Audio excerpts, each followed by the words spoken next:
नीति निर्माता, stake holders, आप आरबीआई गवर्नर शक्तिकांत दास को यहाँ पर देख सकते हैं कि कैसे फिनटेक यानी फिनेंसिस प्रणाली, जो फाइनेंशियल प्रणाली है, उसको जब हम टेक्नोलॉजी से जोड़ते हैं, कितना बड़ा क्रांतिकारी बदलाव आप समझते हैं ग्लोबल फिनटेक फेस्ट में इस संरचना को और नया बल मिलता हुआ नजर आ रहा है।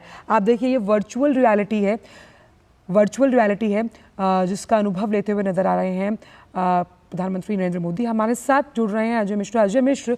हम यहाँ प्रधानमंत्री को तमाम ये जो प्रदर्शनी लगाई गई है, वहाँ जो नीति निर्माता हैं, हम आरबीआई गवर्नर साहब को भी देख सकते हैं, उनसे वो अनुभव सुनते हुए नजर आ रहे हैं। वर्चुअल रियलिटी का अनुभव भी लेते हुए प्रधानमंत्री नजर आए। तो फिनटेक क्रांति के रूप में ये फेस्ट अहम मंच प्रदान करता हुआ आने वाले दशकों के लिए।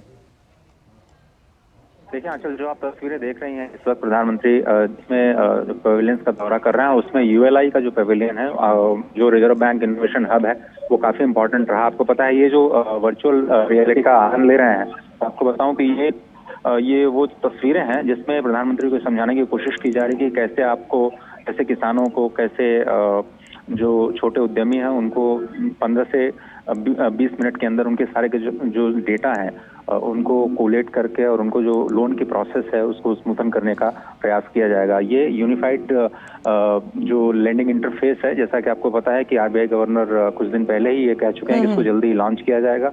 1 साल पहले इसका पायलट शुरू किया गया था, पायलट काफी सफलपूर्वक रहा है। आपको बताएं कि जो किसानों को लैंड होल्डिंग होती है वो स्टेट गवर्नमेंट्स ने उनको डिजिटाइज करना शुरू कर दिया है। वो जो डिजिटाइजेशन की जो प्रक्रिया है वो उसको ऑनबोर्ड किया जाएगा। जितने बैंक्स के डेटाबेस हैं उसको ऑनबोर्ड करके अगर कोई कस्टमर बैंक को अप्रोच करता है तो उसके जो लैंड रिकॉर्ड के आधार पर उसकी लोन की एलिजिबिलिटी पहले ही तय कर ली जाएगी और उसको 3 सैंक्शन के बाद उसको डिसबर्समेंट कर दिया जाएगा। तो ये जो यूएलआई का पूरा है उसको जल्दी ही लॉन्च करने की तैयारी है। उसी को वर्चुअली प्रधानमंत्री को दिखाया गया और इस वक्त जो आप तस्वीरें देख रहे हैं उसमें फिनटेक स्टार्टअप्स भी हैं। करीब 300 फिनटेक स्टार्टअप्स हैं जो इस वक्त कार्य कर रहे हैं और वो कैसे इस पूरे इकोसिस्टम को और बेहतर बनाते हैं। और एआई, जैसा कि आपको पता है कि रिस्पॉन्सिबल एआई, इंक्लूसिव एआई और रेजिलिएंट एआई के माध्यम से जो नेक्स्ट डिकेड है पूरे ग्लोबल फिनटेक का, उसको प्रभावित करने की कोशिश भारत कर रहा है और इसमें ये जो बड़ी भूमिका निभा रहा है इस वक्त। भरोसेमंद एआई की जरूरत, ये एक बहुत इम्पॉर्टेंट हम मान सकते हैं एस्पेक्ट है जब हम फिनटेक क्रांति की बात करते हैं, क्योंकि मशीन लर्निंग को हम जब वित्तीय सेवाओं के साथ जोड़ रहे हैं और यूएलआई जिस पर हमने आज डिस्कशन भी किया, बहुत अहम, क्योंकि 700 से ज़्यादा अनएडेड ऐप्स चल रहे हैं, उनको कर्ब करने के लिए आरबीआई भी एक्शन मोड में है कि फिनटेक क्रांति के रूप में इस तरह की व्यवस्था को सुदृढ़ बनाया जाए। देखिए, ये जो जीएफएफ है वो रेगुलेटर्स के लिए बहुत ही इंपॉर्टेंट है, इसलिए क्योंकि रेगुलेटर्स को सभी स्टेक होल्डर्स के बीच में समन्वय बनाने का एक महत्वपूर्ण काम करना होता है। उसमें इंडस्ट्री एक अलग स्टेक होल्डर है, उसके अलग कंसर्न्स हैं। रेगुलेशन के दायरे में वो कैसे काम करें और कैसे सेवाओं को पहुंचाएं उपभोक्ताओं तक, ये एक रेगुलेटर की जिम्मेदारी होती है। और आरबीआई और सेबी के चीफ इस जीएफएफ को एड्रेस कर चुके हैं। निवेशकों के हितों की रक्षा की बात सेबी चीफ ने की।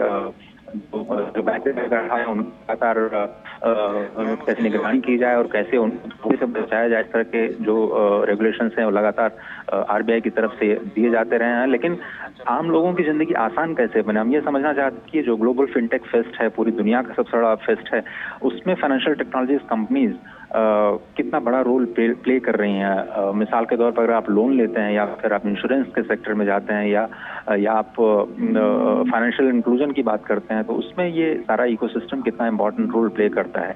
तो ये बहुत इंपॉर्टेंट प्लेटफॉर्म है और पूरे दुनिया में अगर आप देखें तो ग्लोबल फिनटेक इकोसिस्टम में, जिस तरह हम स्टार्टअप इकोसिस्टम में 3rd सबसे बड़े इकोसिस्टम है, इसी तरह से फिनटेक की दुनिया में भी हम 3रे सबसे बड़े इकोसिस्टम बन चुके हैं। और जो हमारा डिजिटल पब्लिक इंफ्रास्ट्रक्चर है, अब तो उसके वो हम दूसरे चरण में प्रवेश कर रहे हैं। और ये बहुत यूनिक मॉडल है आंचल, जिससे पूरे विश्व का जिसमें इंटरेस्ट है और सभी लोग भारत के न केवल यूपीआई जो कि पेमेंट सिस्टम है, बल्कि जो डीपीआई जो डिजिटल पब्लिक इंफ्रास्ट्रक्चर है, और अब हम लोग इंडिया स्टैक और इंडिया हेल्थ स्टैक की बात कर रहे हैं, जिसमें सबके हेल्थ डेटा को कैप्चर किया जाएगा। इंडिया स्टेक में सभी की एक डिजिटल इन्वेंटरी बनेगी, जिससे कि उनको जो सुविधाएं हैं गवर्नेंस में जिसका इस्तेमाल किया जा सके। ऑलरेडी कर चुके हैं। आप सोचिए 34 लाख करोड़ रुपए जो डिजिटली डायरेक्ट बेनिफिट ट्रांसफर के जरिए पिछले 10 सालों में दिए गए हैं। ये तभी संभव हो पाया है जब हमने एक आर्किटेक्चर का इस्तेमाल किया, हमने एक डीबीटी प्लेटफॉर्म बनाया, डिजिटल के साथ आधार और मोबाइल फोन को जोड़ा, और उसके बाद सही लाभार्थियों को ऑथेंटिकेशन करने के बाद में और सही जगह तो पैसा पहुंचाया। तो जो लीकेज पहले सिस्टम में हुआ करती थी गवर्नेंस के लिहाज से, उसमें काफी कमी आई है। तो इस वक्त आप जो तस्वीरें देख रही हैं वो है सीबीडीसी, जो सेंट्रल बैंक डिजिटल करेंसी है, जिसका पायलट लॉन्च किया जा चुका है, जिसमें आप डिजिटली पेमेंट कर सकते हैं। आपको नोट लेकर के जाने की जरूरत नहीं होगी अपने वॉलेट में। तो रिजर्व बैंक एक बहुत ही महत्वपूर्ण इस पूरे फिनटेक फेस्ट में स्टेक होल्डर के रूप में सामने आया है, और रेगुलेटर के रूप में तो उसकी अलग और सशक्त पहचान नहीं। तो आरबीआई जो इनोवेशन कर रहा है पेमेंट के सिस्टम में, मैनेजमेंट के सिस्टम में, उस सभी की जानकारी प्रधानमंत्री को दी गई। और कुछ ऐसे स्टार्टअप्स भी हैं जिनके पवेलियंस का मंत्री दौरा कर रहे हैं, और उनसे समझने की कोशिश करें वो कौन से सेक्टर लेकर के आए। मिसाल के तौर पर अब शायद भविष्य में आप स्मार्ट वॉच के जरिए पेमेंट कर पाएंगे, या फिर आपके जो गाड़ी की की रिंग है उसके जरिए आप पेमेंट कर पाएंगे, या गाड़ी की की रिंग से आपका टोल कलेक्शन हो जाएगा। आपकी गाड़ी खुद एक पेमेंट वॉलेट बन जाएगी। अच्छा, मान सकते कि जिस कैशलेस इकोनॉमी की बात प्रधानमंत्री ने आज से कई वर्ष पहले की थी, वो बहुत हद तक यथार्थ के धरातल को छूती हुई नजर आ रही है। फिनटेक के तमाम जो इनोवेशन के सक्रिय सेक्टर्स हैं, हम ओपन बैंकिंग की बात कर रहे हैं, ब्लॉकचेन तकनीक है, स्मार्ट कॉन्ट्रैक्ट हैं, इंश्योरेंस टेक्नोलॉजी, रेगुलेटर टेक्नोलॉजी के साथ साथ साइबर सुरक्षा, ये तमाम वो अहम कारक हैं जो कहीं ना कहीं फिनटेक को मजबूत बनाते हैं। देखिए, अगर आप किसी भी इकोसिस्टम इस वक्त आप बात करेंगे तो कैश और डिजिटल का जो रेशियो था 70-30 था, अभी वो 30-70 मतलब इनवर्स हो गया है। तो इसमें इसका मतलब ये है कि जो हमारी डिजिटल इकोनॉमी है और जो कैशलेस इकोनॉमी है वो अब एक तरह से स्टैब्लिश हो रही धीरे धीरे, और तो हम फ्रिक्शनलेस क्रेडिट की तरफ बढ़ रहे हैं, जहां पर आसानी से चीजें और ज्यादा ट्रांसपेरेंटली आपको होती हुई दिखाई देंगी। तो आपने बिल्कुल सही कहा कि जो नए आर्टिफिशियल इंटेलिजेंस इस्तेमाल कैसे किया जाए फिनटेक की दुनिया में, मर्चेंट्स को जोड़ने के लिए, जो कस्टमर्स हैं उनको जोड़ने के लिए, कस्टमर्स को सोल्यूशंस देने के लिए, आगे जाते हुए जो कम्युनिकेशन प्लेटफॉर्म है, सर्विस है, सॉफ्टवेयर एजेंसीज है, उसका इस्तेमाल कैसे किया जाए, इन सब चीजों को लेकर के करीब 70 लोग यहाँ पर पिछले 3 दिनों से लगातार नेटवर्किंग कर रहे हैं और एक दूसरे से सीख रहे हैं।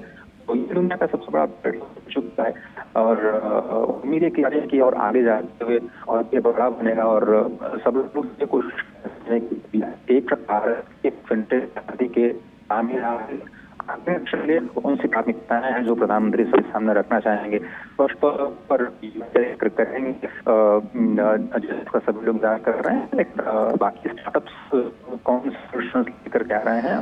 बिल्कुल अजय, आप जो बात कह रहे हैं वो बहुत अहम है कि यूपीआई और रुपए जो कार्ड है सही मायने में उसके वैश्वीकरण के प्रयास जारी है, और आरबीआई फिनटेक को लेकर एक्शन मोड में है।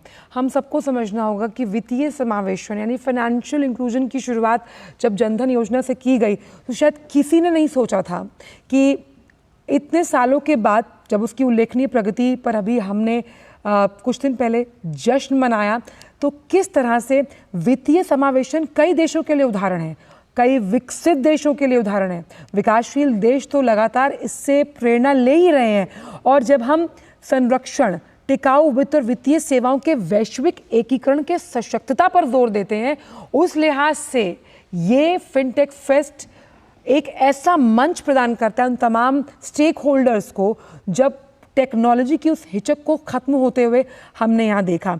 आप देख सकते हैं कि जिस तरह से अजय बता रहे थे कि भाई घड़ी के जरिए आप पेमेंट कर पाएंगे, यानी नोटों का चलन और एक कैशलेस इकोनॉमी की तरफ बढ़ते हुए भारत के कदम, जिसका जिक्र प्रधानमंत्री ने काफ़ी समय पहले किया था, ये उसका ही प्रारूप है जो हम ग्लोबल फिनटेक फेस्ट में देख पा रहे हैं।